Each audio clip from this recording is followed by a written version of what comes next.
શ્રી કૃષ્ણ, રાધે રાધે, જય દ્વારકાધીશ, હર હર મહાદેવ। મિત્રો, સ્વાગત છે તમારું મારા નવા બ્લોગમાં। તો ચાલો મિત્રો, ફટાફટ બનાવી દઈએ। ચેનલ પર ન હોય તો સબસ્ક્રાઈબ કરજો, વિડીયો સારો લાગે તો લાઈક શેર કોમેન્ટ કરજો। તો બન્યા રહેજો વિડીયોમાં। મિત્રો, દાળ મેં પલાળીને રાખી હતી। આજે મગની દાળ બનાવું છું, પીળી દાળ મગની। તો હવે અંદર આપણે ટામેટાં નાખી દઈએ, થોડી ડુંગળી નાખી દઈએ અંદર બાફવામાં। તો આવી રીતે આજે હું પીળી મગની દાળ બનાવું છું। થોડી હળદર નાખી દઈએ, થોડું મીઠું નાખી દઈએ। તો આજે ડુંગળી, ટામેટાં, હળદર અને મીઠું દાળ બાફી કાઢીએ અને પછી મસ્ત ડુંગળી ટામેટામાં આજે વઘારીએ। મિત્રો, એક ડુંગળી થોડીક આવી રીતે મેં કાપીને રાખી છે, 2 થી 3 લીલા મરચાં, લસણ અને મીઠી લીમડી અને ટામેટું। આપણે અહીંયા આ દાળનો વઘારની તૈયારી કરીએ। તો ચાલો મિત્રો, રઈને જીરું નાખી દઈએ,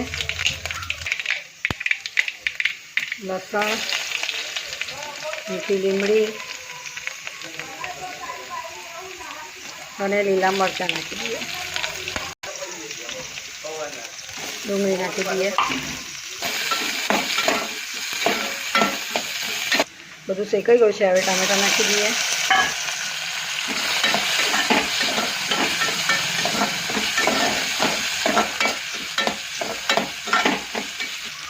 તો થોડી હળદર નાખી દઈએ, થોડું લાલ મરચું, આ ધાણા પાવડર। હવે આને થોડું શેકાવા દઈએ આપણે મસાલાને। તો મિત્રો, જો મસાલો બધો શેકાઈ ગયો છે, ટામેટાં, ડુંગળીને એવું, અને દાળ પણ મસ્ત બફાઈ ગઈ છે। જો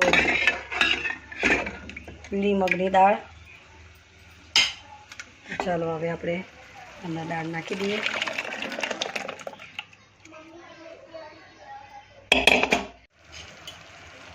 તો મિત્રો જો મસાલો બધો શેકાઈ ગયો છે, ટામેટાં, ડુંગળીને એવું, અને દાળ પણ મસ્ત બફાઈ ગઈ છે। જો પીળી મગની દાળ। ચાલો હવે આપણે અંદર દાળ નાખી દઈએ,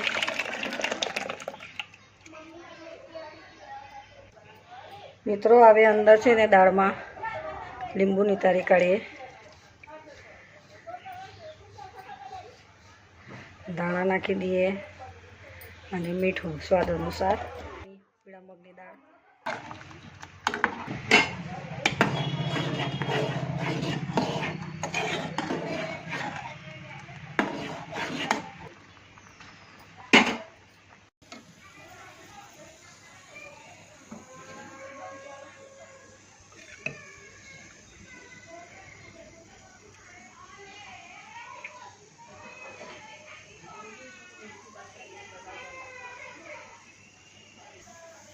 તો મિત્રો દાળ બનીને તૈયાર થઈ ગઈ અને આવી ગયો ભાત, લીંબુ અને ડુંગળી।